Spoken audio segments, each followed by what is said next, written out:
Father's Day. And I know there's no special day in the Bible like that. We're not doing that. With discretion, though, we can take the cultural holidays that a culture has and use it as an opportunity to teach something that God has to say without turning it into a holy day. And I don't know anyone's ever really tried to turn Father's Day into a holy day. Maybe a little bit Mother's Day, but not much like that. But let's talk about fathers. We've all had fathers, and some fathers have done a better job with this than others. And one thing that the world really needs right now is fathers. You don't believe it? Look at the lawlessness that's occurring in our nation. Where were the fathers of those out there doing this? Did they not know that it's their job as fathers of children to teach them respect for authority? You learn that first by respecting your father. And then you can carry that with you, and then you start to understand how to function in a real society. You keep hearing the words of Black Lives Matter. Well, is that thing is just independent sounding? You think, well, yes, Black Lives Matter, and we know why. Every life matters, and that would certainly include the lives of those of darker skin. And if they, for some reason, have felt left out, that their life doesn't matter, well, we need to assure them, yeah, their life matters. But there's an organization called Black Lives Matter Incorporated that part of their goal is the destruction of the traditional family. They don't think children ought to have to be raised by their mothers and fathers. They ought to be brought up by the community instead.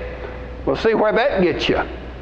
We need to go back and see what God's plan for fathers is.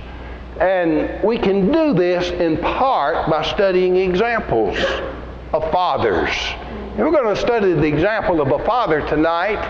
And it's a man, one of the few men in the Bible about which nothing is said that could be interpreted as negative or lacking.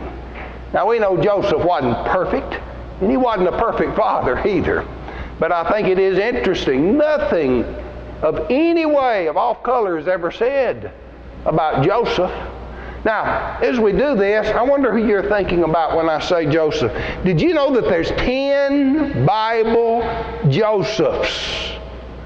And when I first told Lori, says, I think I'm going to bring a lesson on Joseph, she was thinking of the Josephs of Jacob, the Old Testament Joseph, his father's favorite of all his sons. Gave him the coat of many colors. Those jealous brothers sold him into slavery. He went down in Egypt, and with false charges, he was thrown into a prison. And yet he interpreted dreams. And God was with him and became the second in command of all of Egypt, second only unto Pharaoh. And through his wisdom, he was able to save that nation of Egypt through a 7 years drought. And instead of faltering during that time, Egypt prospered and became even more powerful. And in the meantime, he was able to save his brothers and all their families down into Egypt. Now they so honored him that when the children of Israel, about 4 or 5 generations later, returned to the promised land, they carried the bones of Joseph with them. That's probably the most well-known Joseph in the Bible. But you'd think a man like that in the history, you'd say, I'm going to name my boy Joseph when he's born. I want him to have that name of Joseph. And even to this day, you'll find people named Joseph, and it may go back to this Joseph we read about in Genesis. But there's a Joseph in 1 Chronicles 25, verses 2 through 9. He's one of the sons of Asaph. Now, if you don't know your old Bible history real well, Asaph was the father of a family of singers. And David would write psalms. And you see in the inscriptions for the psalm, a psalm of David for the sons of Asaph. And we have the names of some of those sons. In 1 Chronicles 25:2 and verse 9, one of those sons was named Joseph. There's another Joseph, Joseph of Bani, in Ezra chapter 10 and verse 42. It's the only place I know he is mentioned. It's not a good mention. This Joseph was among those that returned from Babylonian captivity. When he got back to the land of Canaan, he married what Ezra calls one of the strange women. That is, one of the inhabitants of Canaan that was not of Israel. And of course, that became a reproach for them. And Ezra was trying to correct the problems that resulted from that. There's another Joseph in Nehemiah 12 and verse 14. Joseph of Shebaniah, if that's the way you pronounce that. He too came back from Babylonian captivity.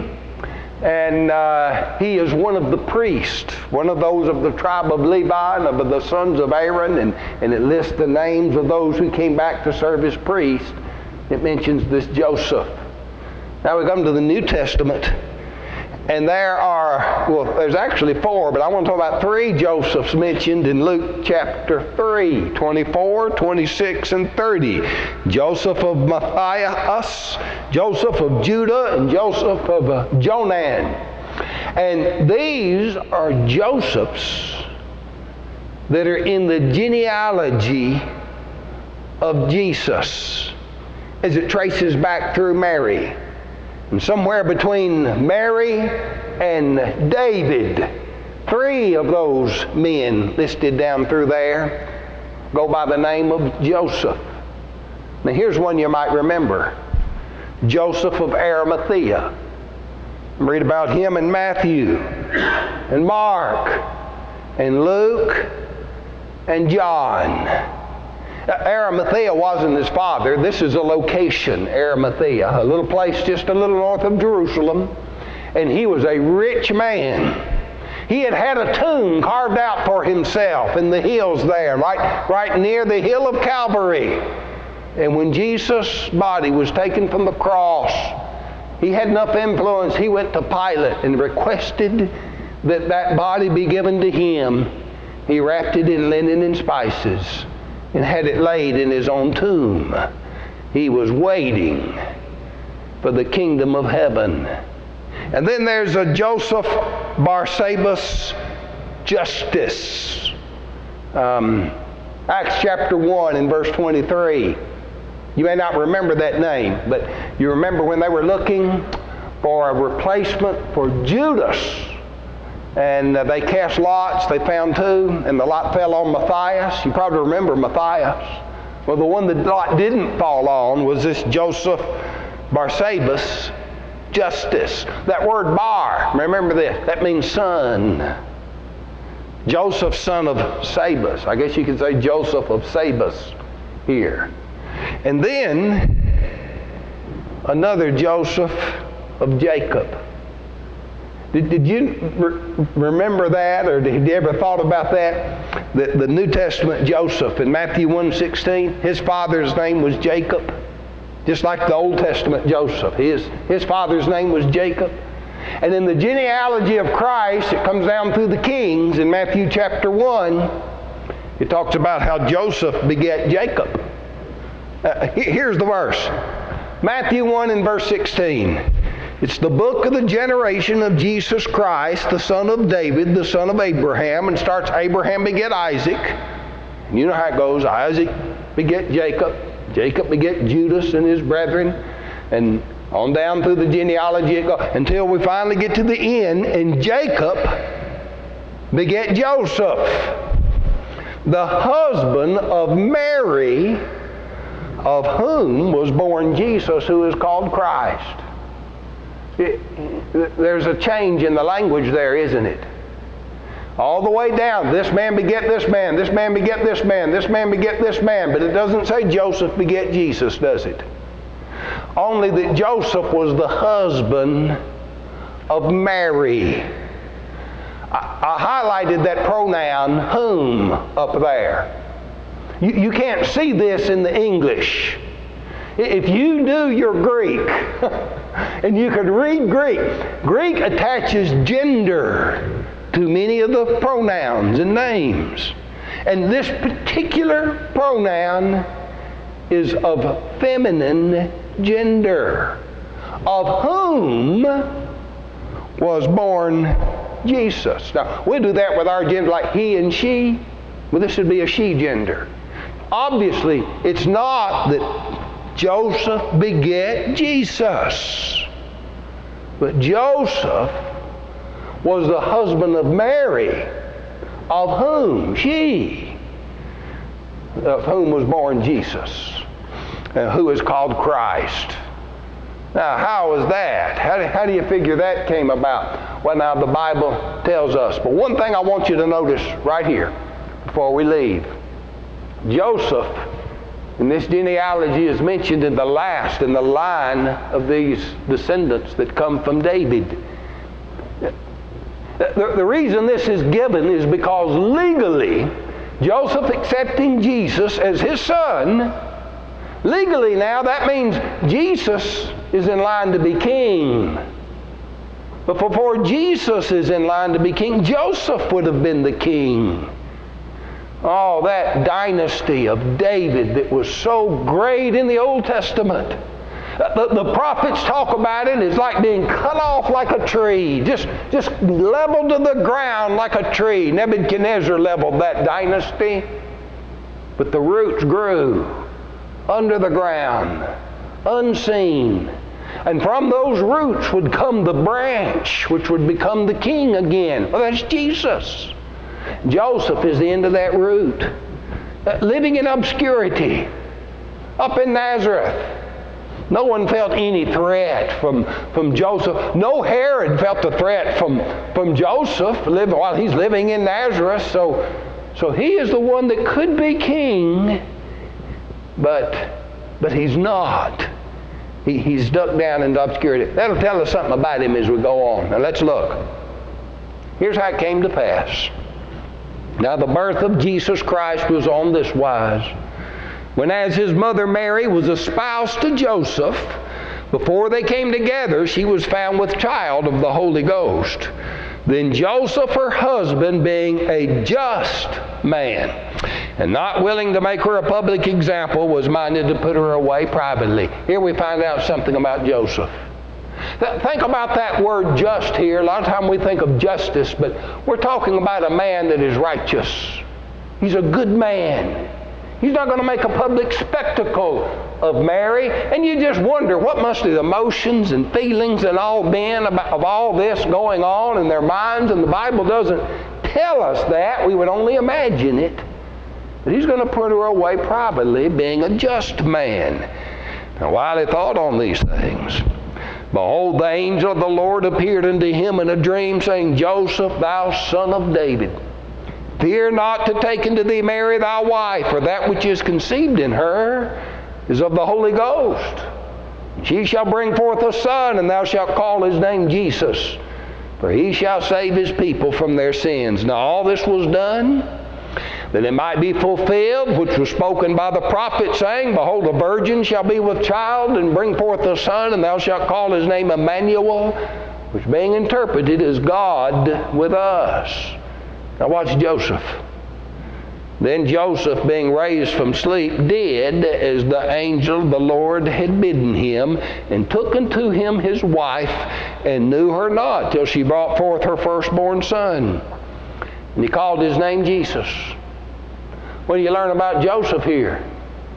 Now Joseph is a humble man, and Joseph is a kind man, and Joseph is a just man.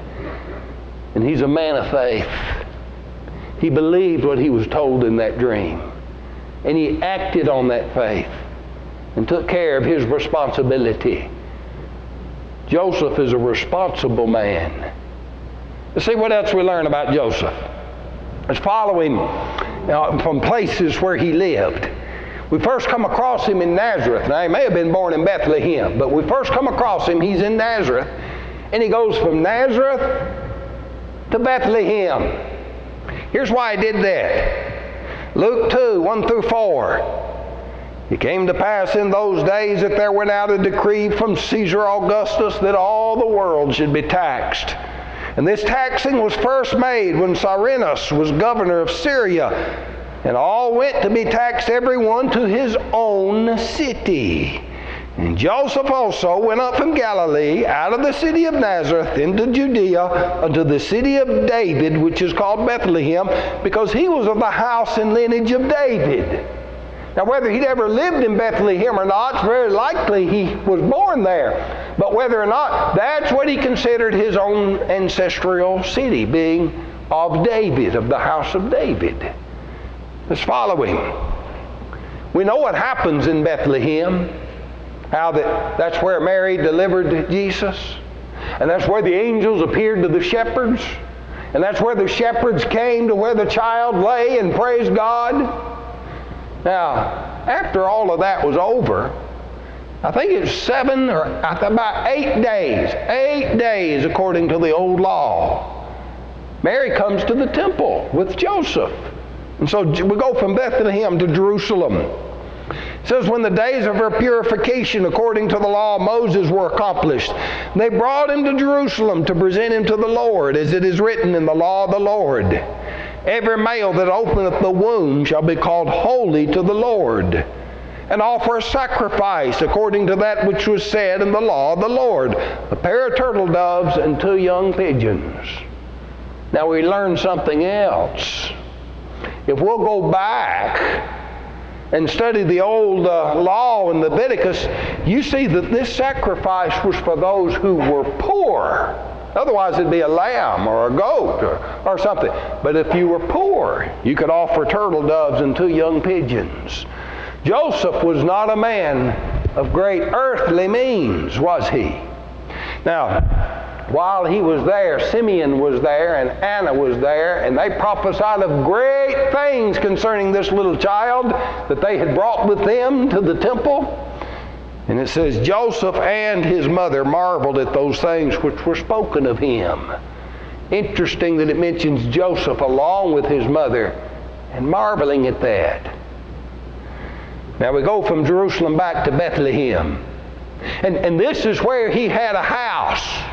And he's staying in a house. And the wise men that saw his star come to the house where Mary was. And we know that story. It could have been 2 or 3 years after his birth, based on the age of the infants that Herod had to slay. A lot of times that's combined right in with the showing of the shepherds. In fact, you may see nativity scenes, and there's the shepherds and the wise men over there. But really, these are separate events, different events that are separated here in time. And they're back in Bethlehem. And then he's going to go from Bethlehem to Egypt. And here's why. The angel of the Lord appeared to Joseph in a dream, saying, Arise, take the young child and his mother, and flee into Egypt, and be thou there till I bring thee word, for Herod will seek the young child to destroy him. When he arose, he took the young child and his mother by night, and departed into Egypt. Joseph. Think of the character of that man. The angel appears to Joseph. Now, Joseph is the head of his house. He's responsible for his family. He's going to provide the leadership here. And he is self-sacrificing and protective of that family.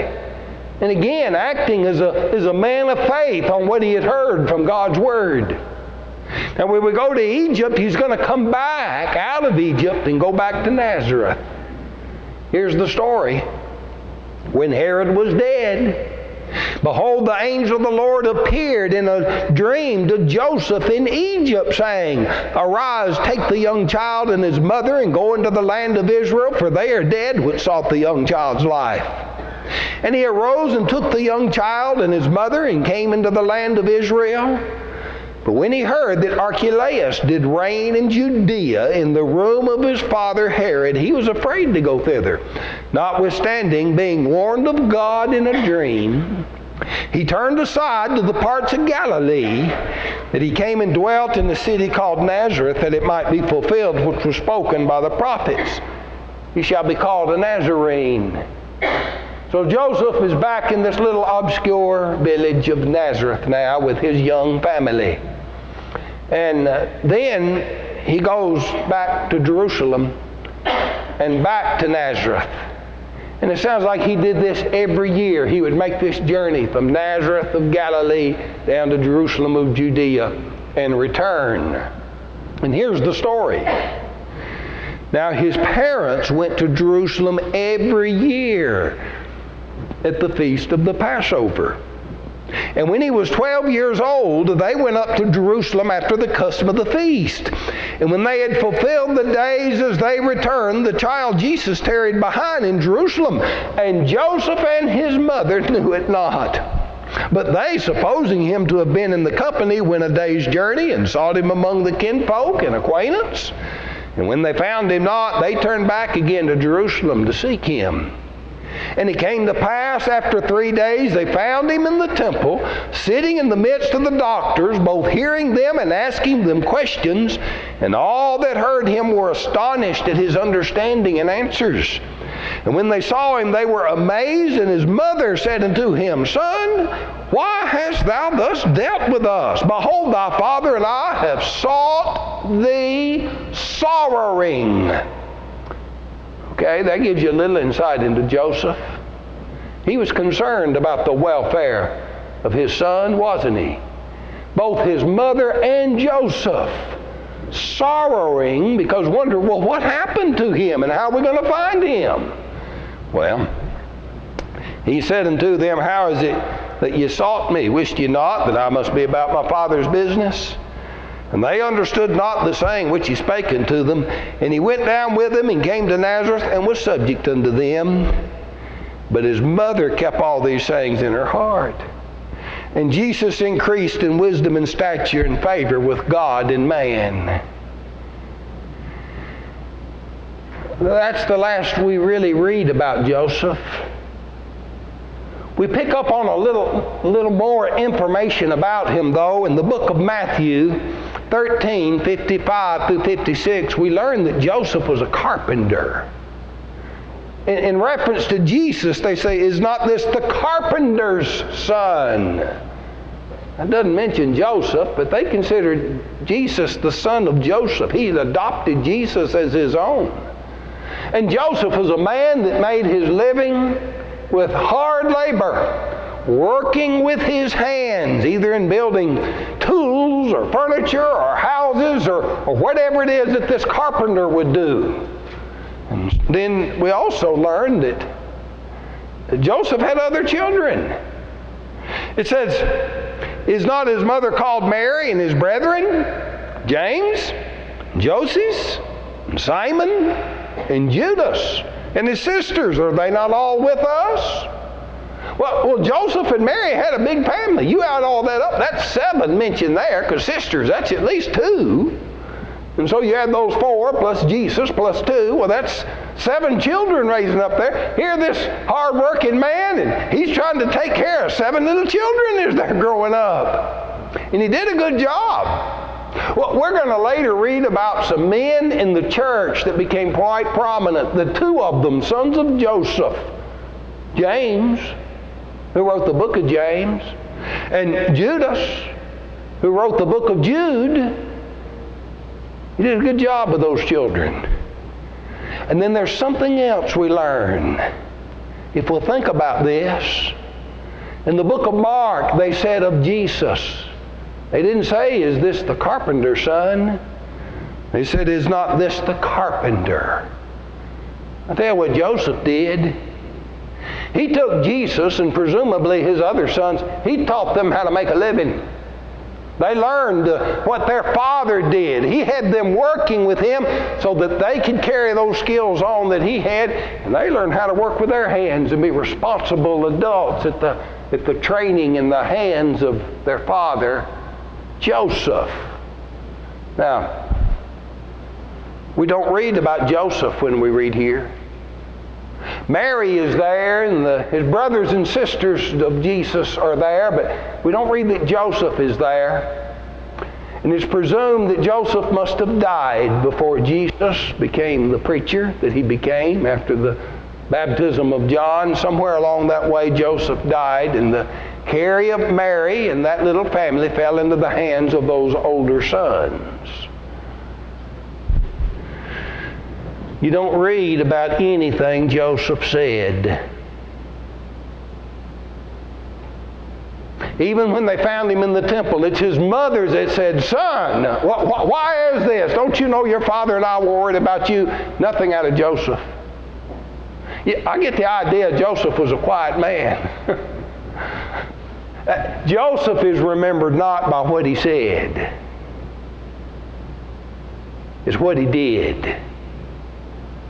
A lot of times it's easy for people to say things.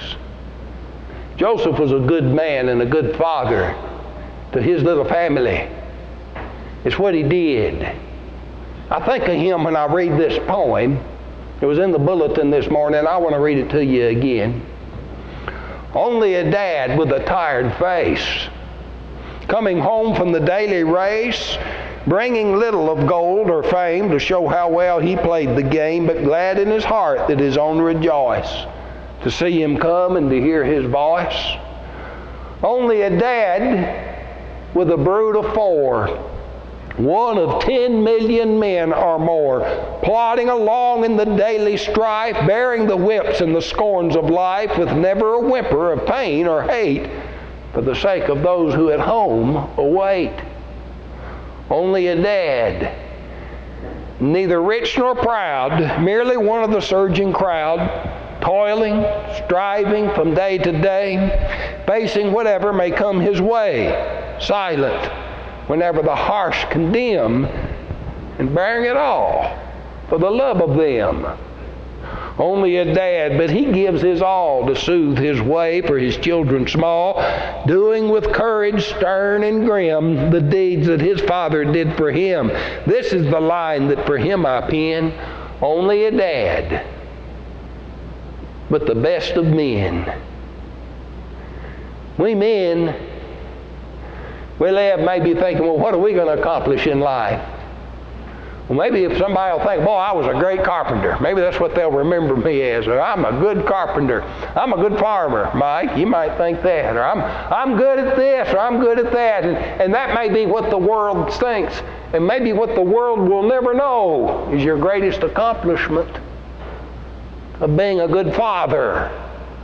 And actually the desire to be a good father could be that which motivates a lot of us men to really strive in the workplace to make sure we succeed, because we've got little ones counting on us when we come home, and we got to take care of them. And that's how we're going to do it. And so fathers. We read about fathers in Ephesians chapter 6 and verse 4. 2 things. Fathers, first negative. Provoke not your children to wrath. Now, some of you fathers may have been guilty of this, and your father may have too. Well, you just tease the little fella till he gets angry at you. You know, you just tease them too far, and you're having a little fun, and you really shouldn't do that. But that's not what this is talking about. This is much more serious. We read in the book of Ephesians about those who become children of wrath. You want to know who the children of wrath are? Turn on your TV and look at the pictures of this lawlessness in the streets. They're mad, and they don't know who they're mad at or what they're mad about, but they're angry. Fathers, provoke not your children to wrath. I'll tell you how you can do it. You can neglect the child. You can walk away from the family. You can be abusive to that child's mother. You can put yourself in front of your child. Say, now what I want to do and the fun I want to have and the toys I want, that's more important than my children. I'm going to do what I want to do. And the children will recognize that. They'll know they've been put in second place. That's how to raise up an angry generation. Fathers, provoke not your children to wrath, but, now here's the positive, bring them up in the nurture and admonition of the Lord. Now that word nurture, that might be too mild a word for what you think when you think of nurture. This has to do with chastisement and discipline. You see, father's to be an authority figure in the home. And the father that loves his child will chastise his child. He won't let that child misbehave. I know mothers often set the rules of the household. I know that. But a lot of times fathers, we got to enforce the rules. We got to make sure that child knows, look, here's where the line stops with father right now. Now, I'm not going to say I was a perfect father, but you don't punish children for being children. No, you know, children are going to be children, and it's not bad to be children. They just got to learn better. But defiance, that's where I drew my line, defiance. There's not going to be any defiance. I can put up with a lot of foolishness and even laugh about it and help them overcome it. But if they try to defy me, they knew immediately that went too far. And Dad wasn't going to have it. I tell you what I did. I nurtured them, okay? I nurtured them. But then the admonition. And you might think that word admonition's a stronger word than nurture. But really, admonition is more like the teaching and instruction that you give the child. You don't just beat the child in place. You teach the young man what kind of man he ought to be. You teach the young ladies, the young girls that you have, your daughters, you teach them that they're loved and they're precious and they are valuable. And so that's the admonition that you give them as fathers. And fathers might make a mistake saying, well, I want my boy to be like me. But that's not what, listen, your children, every child is a unique individual. And you've got to let that child grow up to be that person that they are. But you want to bring them up in the nurture and admonition, not of the Father, in the nurture and admonition of the Lord. The Lord's the one you want them to emulate and copy. So you hold up before them a standard that is higher than even yourself. Jesus taught us to pray, Our Father who art in heaven.